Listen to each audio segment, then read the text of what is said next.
Our next speaker is Dr. Joanie King. Dr. King is in my department at Plant and Environmental Sciences. And excuse me, that's not the department. It's Extension Plant Sciences at New Mexico State University. And so, like me, Joanie is responsible statewide for helping our county agents, extension agents in each county, to deal with insect issues and insects we love, and also teaches classes like this. So thanks so much, Joanie, for joining us. And Thank you, Marisa, and happy birthday. Well, howdy, y'all. My name's, as she mentioned, I'm Joanie. I'm the bug lady, right? So I'm pretty excited to share this talk with y'all today because I've been at NMSU now for 2 years, so I actually have some experience, hands-on experience. I gave a talk last year about some common pests of trees and the integrated pest management strategies for those, but now I have some data and some things that I've dealt with hands-on, and spoilers, one of these is not an insect. Mites are arachnids, all right? So, you know, just keep that in mind. And another thing I wanted to stress about these is that these pests, yes, they are pests, they're pesty, but they're not always the end-all be-all, right? How much of a problem they are depends on a lot of circumstances, right? The conditions of the plants and that sort of thing. None of these by themselves are necessarily like terrible, but you know, there are cases where they can be problematic, but I'll get into that. So the samples and the sample sources, like getting into this data, what I've dealt with, you know, I get to see a lot of different bugs, which is pretty exciting, right? I did in 2023, 430 identification requests, and then this past year, 223 identification requests, so that's 653 total. Now I do want to make a point here that from this data, I removed 38 of these like samples because there wasn't any arthropod, right? These were cases where I got plant material, pictures, or went and saw a tree, and it was just stress, right? So these plants didn't actually have some sort of arthropod on them. It was just from stress. So where these all come from, a majority of them, 64% of all these samples come from the plant diagnostics clinic. So I'm the entomologist there, so I'll ID the arthropods that come through there. I also get things through email with pictures. Sometimes pictures work, sometimes they don't. It just really depends. Text messages from county agents, other folks that I work with, growers, right? In person, so people coming to my office or workshops like this, like maybe one of y'all could bring me a bug, right? So like, I don't know, like we'll see. So that's where they come from. And I also want to stress that most folks, what they do is they submit pests, right? Something that's bugging them. So this is really not capturing a wide variety of all the insects and arthropods that we have in New Mexico, or the beneficials, right? So beneficials are the bugs that assist us with pollination or pests or decomposition, right? Those types of things. Now, I will say that sometimes people have sent me beneficial insects thinking they're pests, like, has anyone ever seen green lacewing pupa? Yeah, they're really cool. They look like little dots, and they thought they were some dangerous spider eggs, but no, they were just green lacewing pupa, which are good. So where do these come from, right? These all come throughout New Mexico. I do get samples coming from Texas, California, Arizona, and even Israel. I had one case where someone needed assistance with something from there. Why they contacted me, I don't know, but they did. So the top 5 New Mexico locations where my samples come from, Albuquerque. Albuquerque's number 1. Last year, well, the first year of samples from 2023 was over 50%, but with both years combined, 45% come from Albuquerque, then Las Cruces, Bernalillo, Santa Fe, Silver City. So those are my top locations. Now by county, pretty similar, but you get a shift between, you know, Sandoval and Doña Ana. So there's, you know, a little bit of a difference there, but, you know, come from all over. And I will say, Lincoln County, I actually did get a bug from there, but I forgot to highlight that, but you know, whatever. They come from everywhere in New Mexico. And it's really cool, right? The stuff that I get to see. These are pictures that were either sent to me or that I took, so I get all sorts of bugs, anything that might be associated with the plant or whatever, you know, like I'm the person that gets sent to, in addition to the county agents, right? So what these look like, the top, what Marisa asked me to do was to look at the top pests of trees and ornamentals. So I looked at all this data, and these were the top 5, right? So spider mites, number 1, lots of mites, which makes sense because New Mexico's dusty and dry, right? And mites thrive really well in those environments, so that was no surprise. Aphids, no surprise. Thrips, no surprise. Those are like your top 3 pests of anything, right? They feed on all sorts of different types of plants.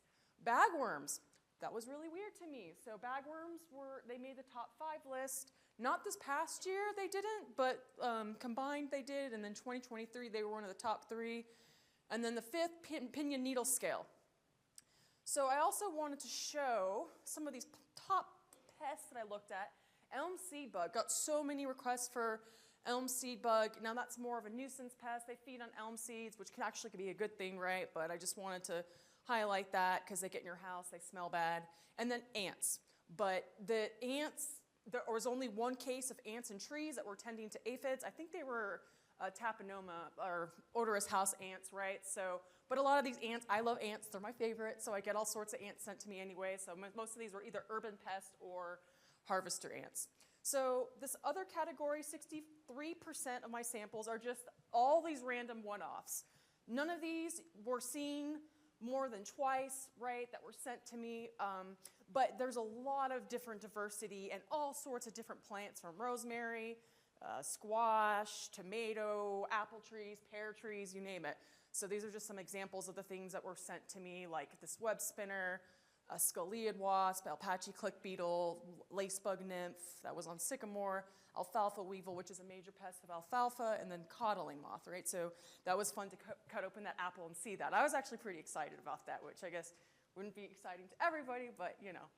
So let's go ahead and get into these top 5 pests, and I'll talk about identification for them and management strategies, like what can you do, you know, managing them. And the way that I go through these is through the lens of integrated pest management, IPM. Has anyone here, you've heard of IPM? Yeah. So IPM, basically, it's just managing pests, right? It's not just insecticides. Insecticides are a part of that, but we're talking about cultural, mechanical, or physical, right? Same thing to me.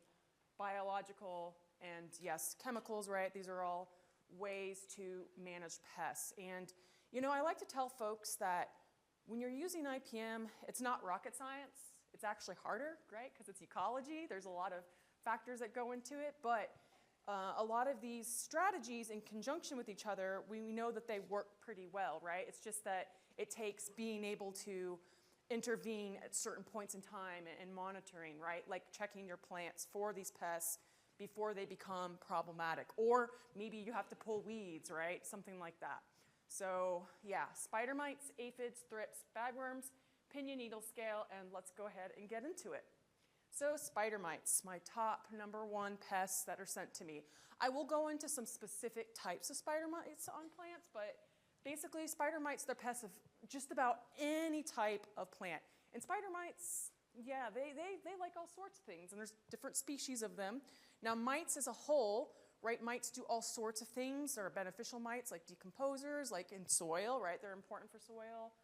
They are important for eating other mites, predatory mites, right? But a lot of spider mites are pests. And these are pictures that I've taken under the microscope of different samples that were sent to me. So we got mites on like roses a lot of times, a bunch of different vegetables, juniper, and they're pests of crops, trees, ornamentals, vegetables, you name it. Examples of things that were sent to me that had spider mites, we had apple tree, boxwood, juniper, pear tree, privet, rose, scotch pine, tomato. I could keep going on, but I'm not going to. So lots of those.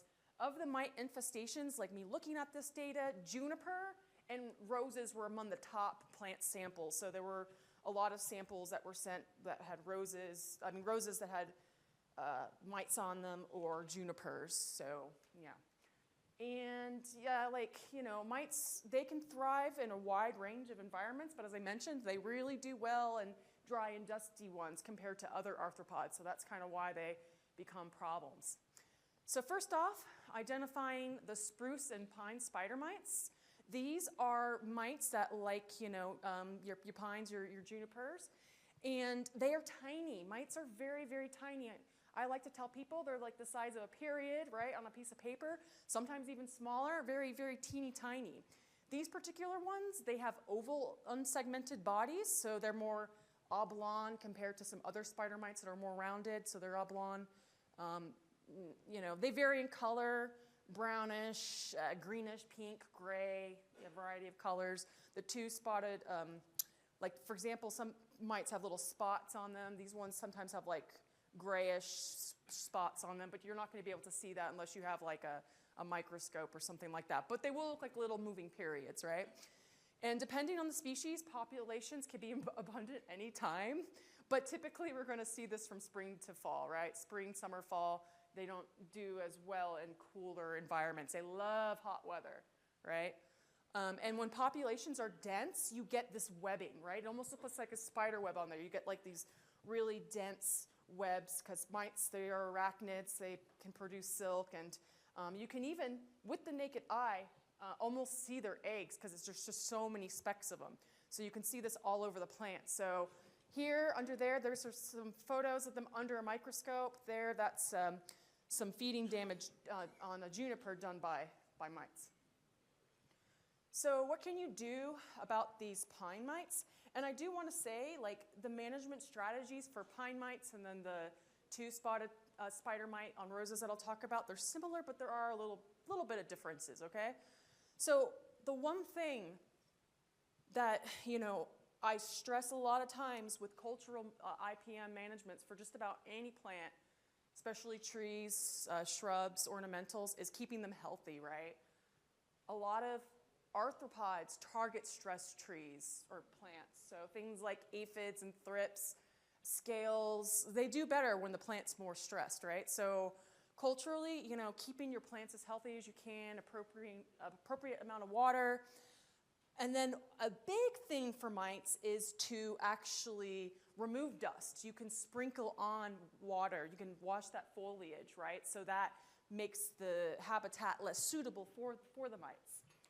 And then there are things that like to eat them. Thankfully, we have a bunch of, well, not a bunch, there's a few known good natural enemies for spruce and pine spider mites, and that would be predaceous mites, right? These mites that eat mites, lacewing larvae, lady beetle larvae, minute pirate bugs. So these are things that like to eat them, and some of the top ones would be lacewing larvae and predatory mites and these lady beetle larvae. So here are some pictures of these. They're not that big, they're actually very tiny, right? But they do like to eat mites. So moving along, if washing the foliage doesn't work and chemicals are absolutely necessary, there are some things that you can do chemically to manage mites. Now, I really want to stress this because I don't know why, but there's products that say they work on mites and they just do not, right?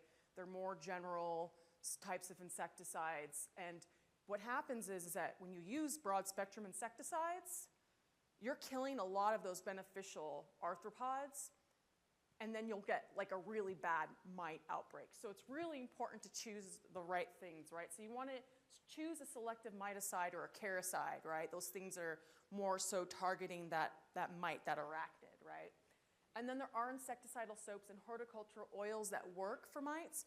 Do keep in mind, though, for certain types of, spruces, it might kind of mess with the foliage coloration if you're using an oil, so maybe choose something that's different.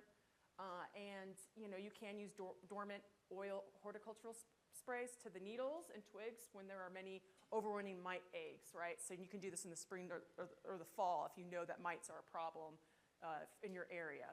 But, do be careful with those selection of your insecticides because you don't want to kill these good guys, right? Your beneficials, which are, what are eating the mites.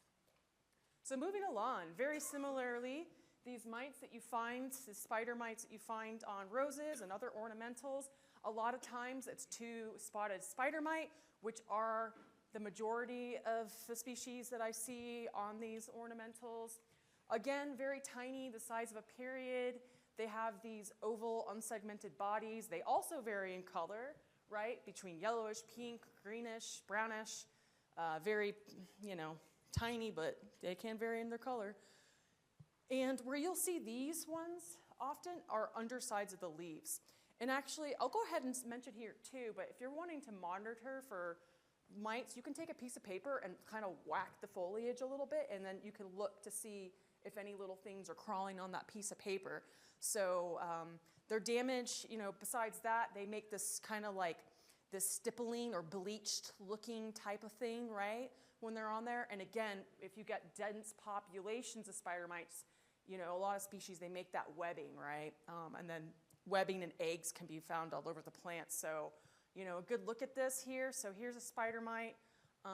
This was on a rose sample. Like this picture here has a lot of like spider mite molts and their eggs, and this is like the leaf. So it's not zoomed in too much, but you can kind of see what's going on there, right? Once you get a really dense population of them. So I think that this is also a good point here to stress, like, do look at the plants, right? Or like tell your folks to look at plants because, this could have been avoided a lot earlier, right? Besides having this many spider mites on your plants. So what can you do? Managing, like I mentioned, monitor, look for them, right? Check the undersides of leaves. Maybe you do that little tapping thing with the paper. Culturally, what can we do for managing them? Again, the washing of the vegetation, right, the foliage. For roses in particular and ornamentals, plant them away from fruit trees, right? You want to have them like, I forget the exact distance, but you want to have them maybe like at least 20, 30 feet away from fruit trees because, you might get spider mites from there coming to your ornamentals, which can be tricky to manage. Pruning is important, right? That's keeping the trees healthy, proper pruning, proper fertilization, and just periodic washing of the leaves with water. This can really help reduce mite numbers, especially here in New Mexico. So for roses, we actually have roses and other ornamentals. There are more natural enemies, which is pretty cool. And actually, there's good news. So does anyone know the western flower thrips?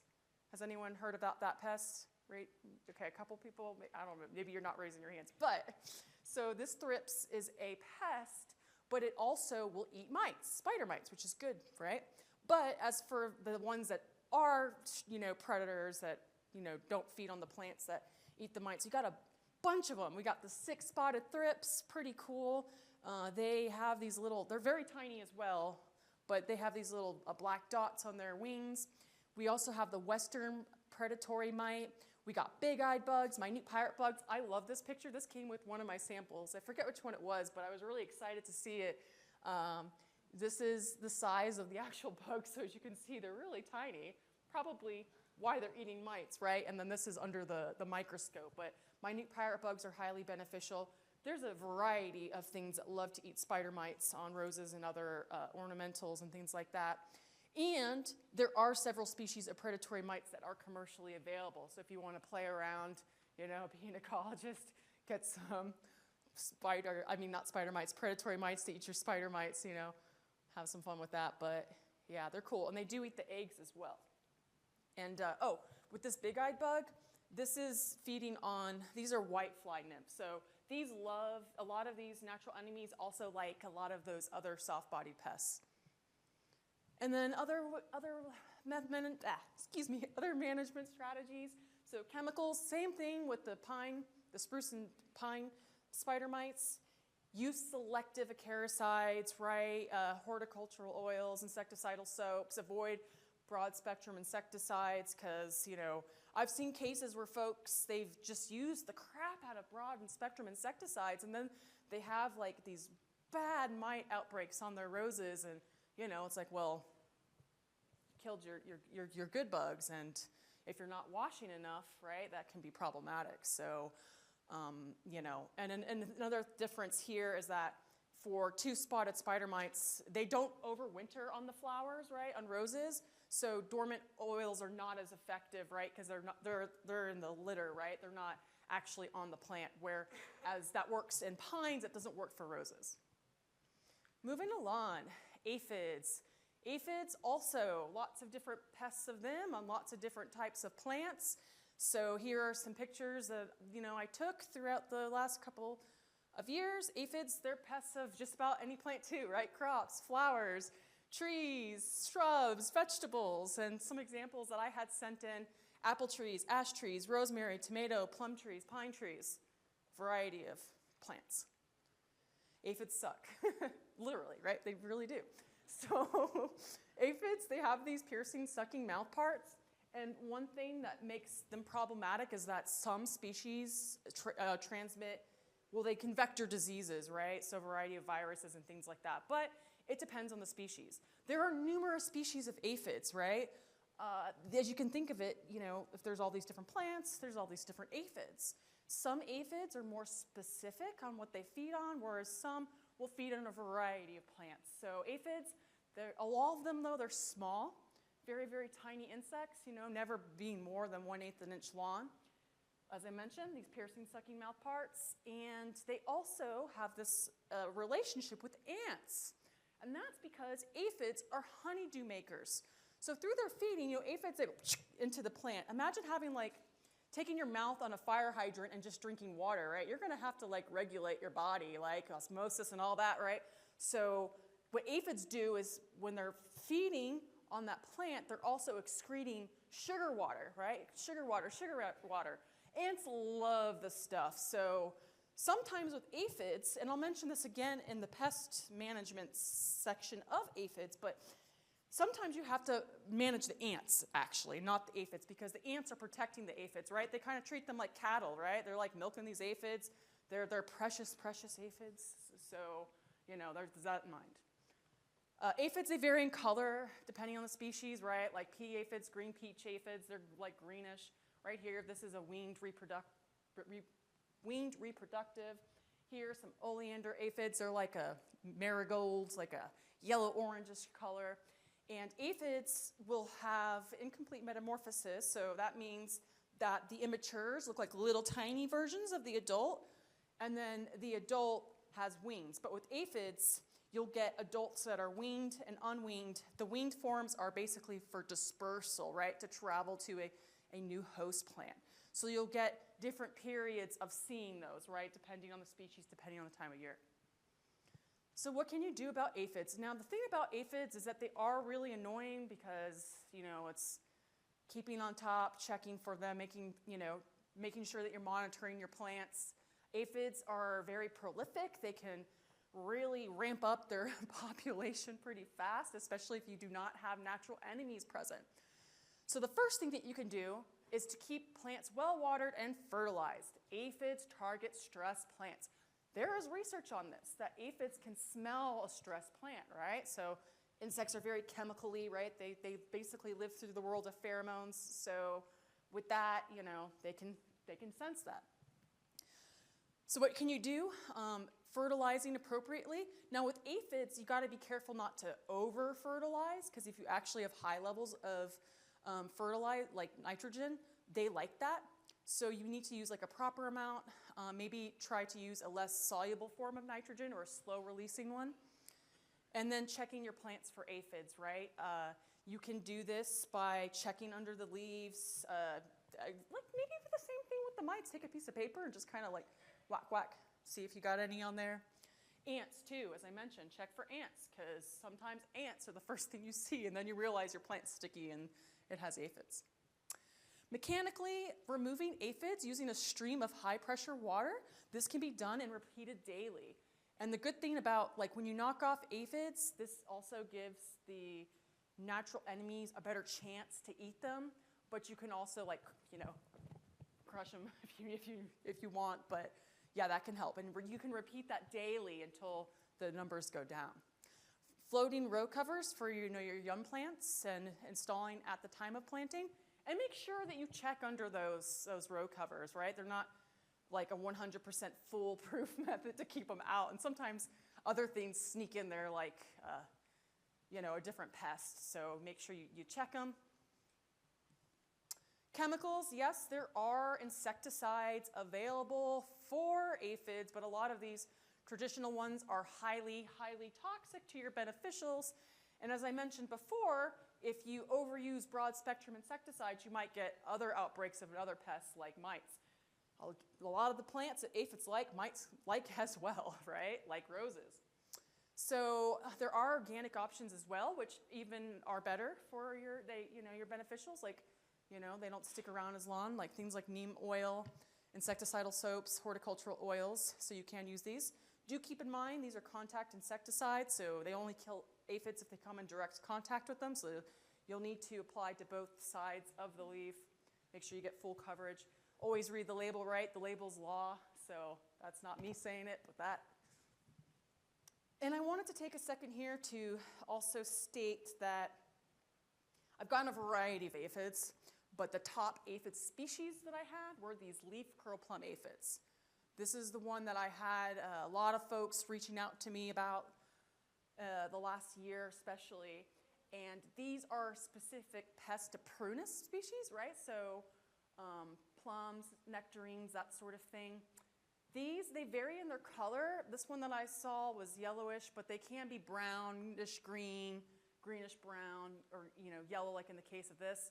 But they also have this other symptom that is unique to this species on these plum trees where you have curling of the vegetation, right? They actually can get a physiological change of the plant where they're hiding inside of there.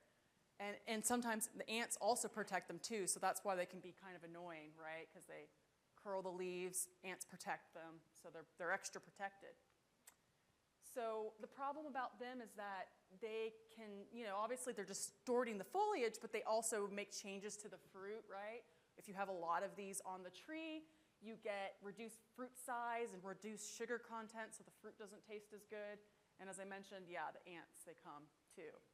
So biological control methods alone aren't enough to, treat these, or making sure that you're treating the ants. The best time to use chemical treatment is when the aphids are dormant in the late fall. So you do not want to treat your orchards in the summer because these aphids, interestingly, they're not on the trees, the plum trees, in the summer. They're on like Asteraceae plants, so like things like sunflower.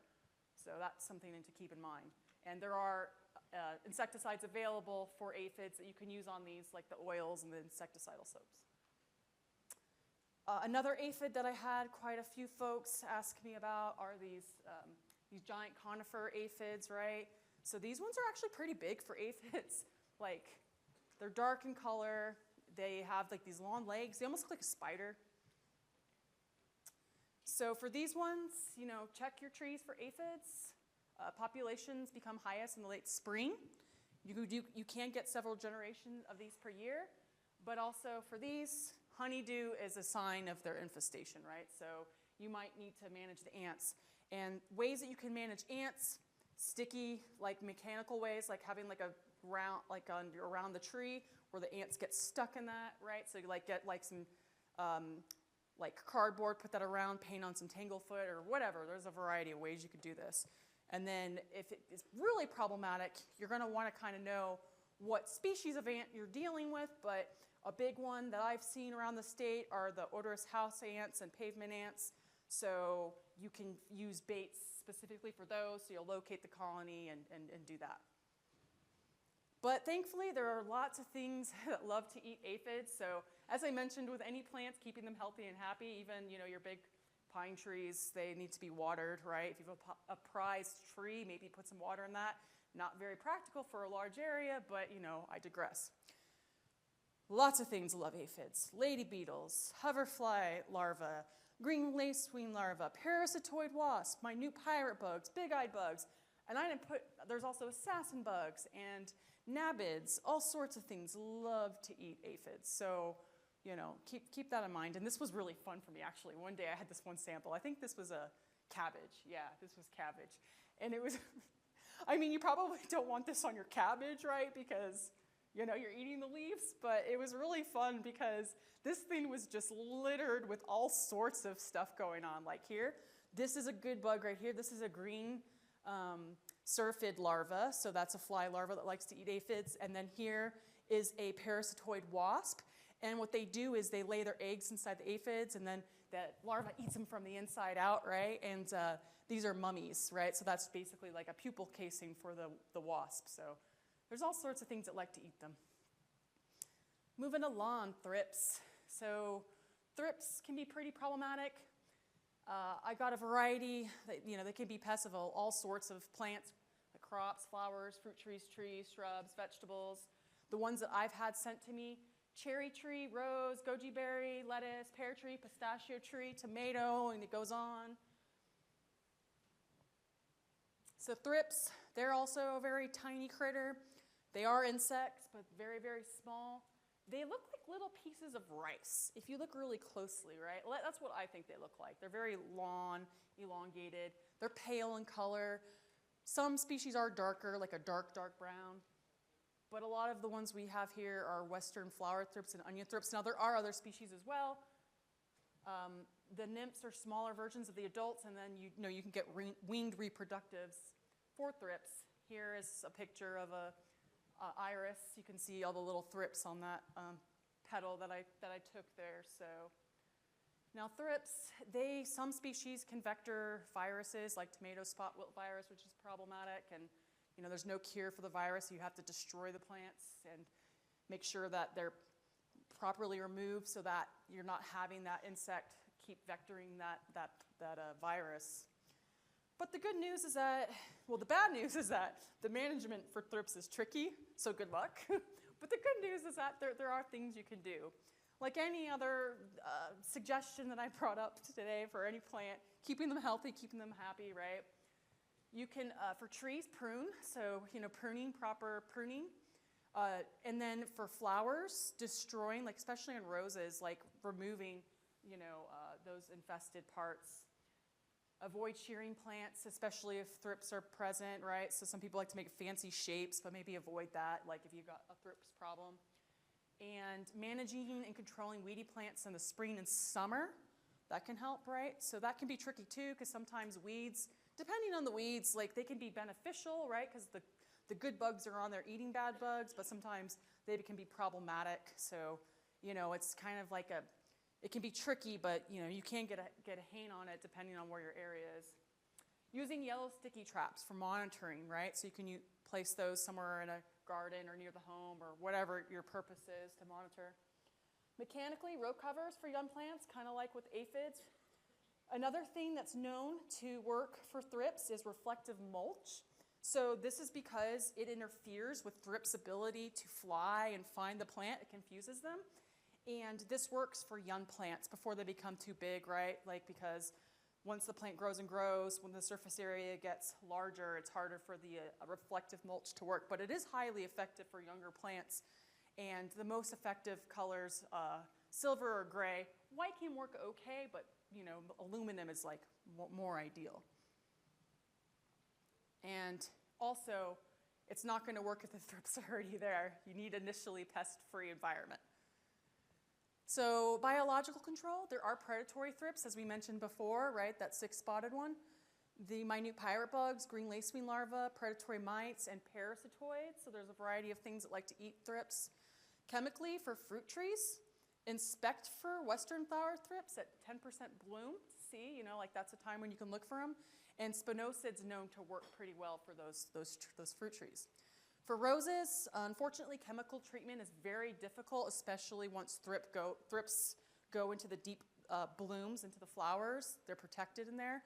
But spinosad is, effective, but only prior to when they can hide in there. But some good news, like as I mentioned before, western flower thrips will eat spider mites, so there is that. Moving along, bagworms. Now this one surprised me as an entomologist because I've never had bagworms be like that big of a problem. Oops, there it is. Okay, so here's a bagworm this is a huge bagworm. I could pass it around if y'all want, or come see me after. There's a lot of y'all, but this is 4 inches. There are so many bagworms in New Mexico. It blew my mind. But bagworms, they are a problem. Especially for younger plants or shrubs. Not all the time they're a problem. It just really depends, especially if you're a stress tree. But bagworms, there's lots of different species, and of these about 1,000 species or so that we have here in North America, only a few are problematic, but they can be. And some examples of the ones I had sent in: cottonwood trees, pecan tree, oak tree, some other trees where they just said tree. I'm like, well, I would like to know the type of tree, right? Because that can help me. The more information, the better about where it is, what the plant is, right? So bagworms. Bagworms are weird, okay? They're really strange. So adult females, they never become a winged moth. So bagworms are lepidopterans, so they go through complete metamorphosis, egg, larva, pupa, adult, all that good stuff. The males become a winged moth, and basically they mate with the bag, right? So they come and they mate with that bag, and the larva, they develop inside. The female dies and becomes like a sacrifice to the babies, and like there you can see there, like all the little eggs in there. So they overwinter, and then the little larvae come out and they balloon, and they find a new plant. Ballooning is basically when the tiny little larva puts out a strand of silk, and they catch the air, and then that's how they get to their new plant. And as I mentioned, they're not always a problem, but they can be. You'll see a lot of defoliation, right? So maybe tips of the foliage appear brown and healthy, and you get a lot of defoliation, and in some cases, death. So a little bit about their biology. I think that this, for bagworms, it can be important to think about them just because sometimes knowing the life cycles can really help us. So eggs, they hatch in the mid-spring to late spring up to early June, right? That's when the eggs are hatching. After hatching, the larvae emerge from the bag, right? The female's bag. Like I mentioned, they balloon off, they find a place, and then they start to make their own bag to protect themselves. Then the larvae, they'll feed until the late August, and then they'll attach to a branch. The adults come out around early fall, and then they mate like that. And then the if you remember this picture here, right? You get that mummified baby case thing. So, if you ever see one of these on the ground, just throw it away. Or keep it, give it to me. They're pretty cool. So what can you do to manage these? So the most effective thing for bagworms is actually literally taking them off the plant, especially if you have like a shrub or something like that. It can be time consuming, but just like pick them off, feed them to your chicken, or put them in a bucket of soapy water, burn them, whatever. But don't just like let them be on the ground, because what happens? What is this? What is this? It's like an egg case, right? Oops. So yeah, I know it's time consuming and tedious, but just pick them off, destroy them however you want. It could be cathartic. There are lots of natural enemies, lots of things that love to eat bagworms. I actually had an interesting conversation about like bird populations and stuff, and that had me thinking, because I'm like, why are they a problem now? But one of their main natural enemies are birds. Birds, eat these. So, maybe, I don't know, get a bird bath or something. But there are parasitoid wasps. I was really excited. I saw this ecumonid parasitoid find this bagworm. She was scouting, and I saw her try to put her ovipositor on there, but I didn't get that picture. It happened too fast, and I was like, no, it was cool. So there are lots of things that like to parasitize them. And what you can do, and I didn't talk too much about this in this talk, because I have these whole IPM talks where I talk about how you can better utilize things like biological control, but through the use of conservation biological control, like planting certain types of flowering plants provides a home and resources for these parasitoids, because a lot of these parasitoid wasps actually, the adult females drink nectar, right? So that's kind of like their Celsius or their Red Bull, right? So there are chemicals, but it's really, really important. So if you do want to use insecticides, it's important to note, and this is why I talked about their biology, they only target young larvae in the spring, okay? They only target young larvae in the spring, right? The insecticides will not work once they are protected in their bags, right? That's kind of like a shield of all things, except maybe birds, right? If a bird can see it move. There are a variety of things. Take a picture of that if you want. I'm not going to sit here and list every type of insecticide right now, but these should only be used for heavy infestations, okay? Like if hand picking doesn't work and you got this really big tree, maybe that. A lot of these are hazardous to your beneficials. And it is important to get complete coverage of the foliage and hire a professional. If you're not a professional, I think a lot of us here are professionals, but I think you know what I'm talking about. And you need to have proper equipment. And again, follow the label. The label is the law. I am not the law, only the label. So moving along here, our last pest. Kind of sad. I like talking about these bugs. It's pretty fun. But the pinyon needle scale. So heavy infestations of these can spread to other pines, which is problematic. And these are host specific. So you're only going to find these on pinyon, right? So these scales are on there, and scales are weird. Also, all the requests came from either Bernalillo or Santa Fe County. I wanted to mention that too. But yeah, these things are weird.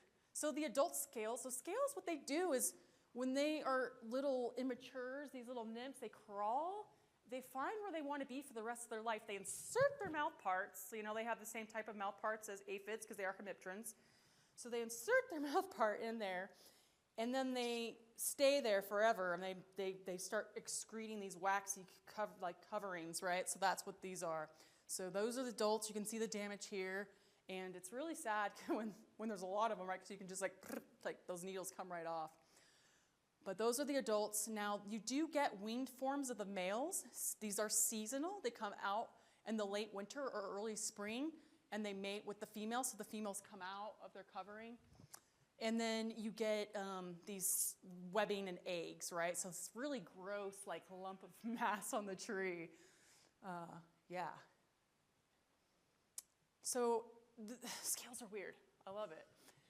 The way that they develop, these are very tiny. The little crawlers are super tiny, almost like, the size of like thrips or mites. A little tinier than thrips, maybe not quite as small as mites, or maybe about that size, but they're very tiny. And these ones, like, they come out of their eggs, right?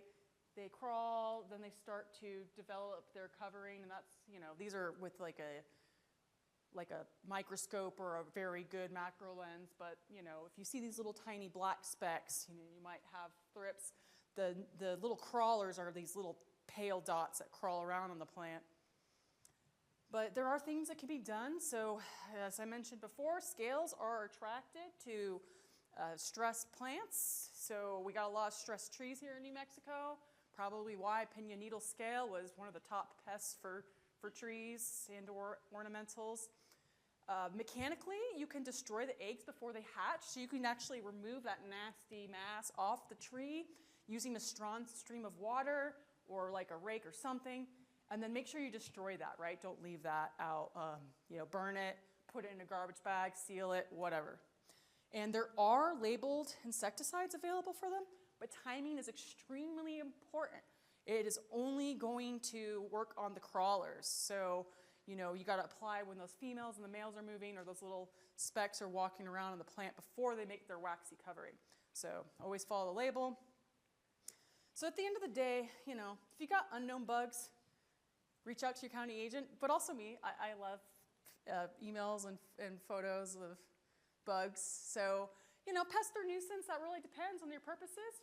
Plants can take a little bit of damage, but, try to identify it. I love Bug Guide. There's all sorts of resources as well. But if you're still unsure, send a specimen to the NMSU Plant Diagnostics Clinic, and you can do this through working with your county agent, right? And please, please, please, if it is an arthropod, try to keep it alive if you can, or get it in ethanol or alcohol, right? If it's in plant material, it can go in a baggie, but if it's just the bug by itself, it needs to be like in some sort of jar or vial, not crushed. If I had $1 for every crushed bug, I'd have some money, right? Photos, making sure they're good, clear. I've had people be like, can't you just blow it up? No, I can't. They need to be clear. That's not how pixels work. But it is really cool to see all these bugs. Here's some fun examples of some. This is right here. This is a crab spider eating a codling moth, actually. And someone's like, oh no, what is this thing? They thought this whole thing was just one bug, but no, it's just a crab spider. But yeah. So with that, thank you. I thank you. I will go ahead and answer questions just for the panel so that we can all get on out of here. But do feel free to bug me